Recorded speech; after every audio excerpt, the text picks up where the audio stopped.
Hello there everybody, welcome back to another quick Apxt stock update. In this one we are looking at how the price has moved and of course giving an update on what I think will happen from today's action. So if that does sound like a good plan, we do make these videos almost every single day, so please do leave a like and subscribe to see countless other stocks among this one as well. I appreciate all the support so far. Let's try and get to 1,900 by tomorrow. I think we can do it, so if we could do that it would be massively appreciated. So let's just jump quickly into this one and have a look at how the stock price has been moving.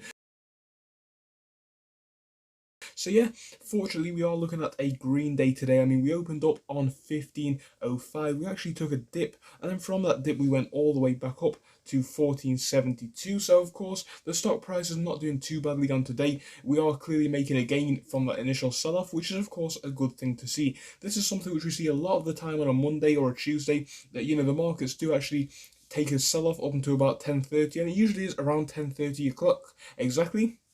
And then obviously from that point the price did bounce back up, and that is often the case. I think it's just a lot of people executing orders to sell, and then from that point in the day, generally speaking, we do get some growth. So that is what we are seeing. So putting this into relation with what we have seen from the past 5 days, we can see that we are still seeing a little bit of a continuation of that growth. I mean, it looks like it has dipped a little bit recently, but it's not doing too badly. I think we are definitely on track to hit new highs this week. It's not impossible at all, because obviously if we look at where we were here, we were seeing this breakout because obviously the merger was announced. It then dropped, but I think even where we are now, the stock price is definitely not picked up to where it needs to be, for the future. I can definitely see this one rallying up to $20 by the end of the month, and of course that's the end of the year. And I definitely think that the Q4 earnings are going to play a role, and of course that's Avepoint's Q4 earnings if you're wondering.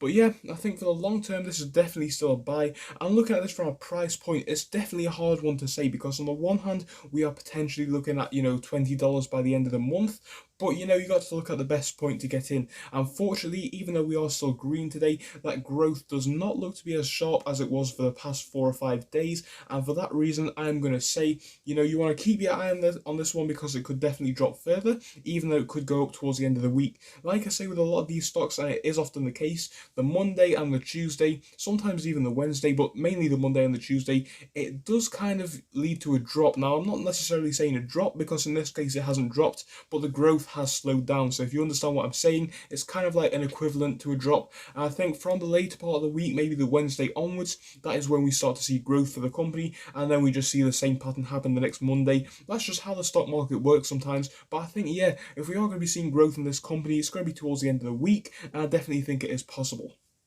Even if we don't see growth in this company, one could argue that's a better opportunity to get in, because then you could potentially buy a dip. But even where we are now, we are kind of looking at a small dip, because if we look back from this $15 point on the 7th, you can see that we are actually down from there, and that is not necessarily a bad thing at all. The stock price did make a decent recovery towards the end of today, which is a nice thing to see. I definitely think there's a lot of strength that's still left in this stock. So yes, I still consider it a buy. I don't think now is a bad point at all for the long term. Of course, still for a swing trade, it's probably a decent stock to buy. And people in the last comment section were saying the stock is not volatile enough to do a swing trade, and I definitely agree with that, but that's not 100% the case, because you guys are thinking in that sense, you're thinking about it now. We are not looking to swing trade this one daily. Obviously that will be a day trade. When we talk about swing trade, we're talking about buying it now, selling it off in 2, 3, 4 weeks. And of course, if that is going to be the case, the merger date will be closer, and in that instance, that is when we are going to see more growth, in my opinion. So for that reason, if we were trying to short-term trade it or swing trade it, I would hold it for a few weeks, if not a few months, and then hopefully we can see a lot of growth come into this stock. So yeah, thank you for all your time. I will see you in the next video. Until then, goodbye.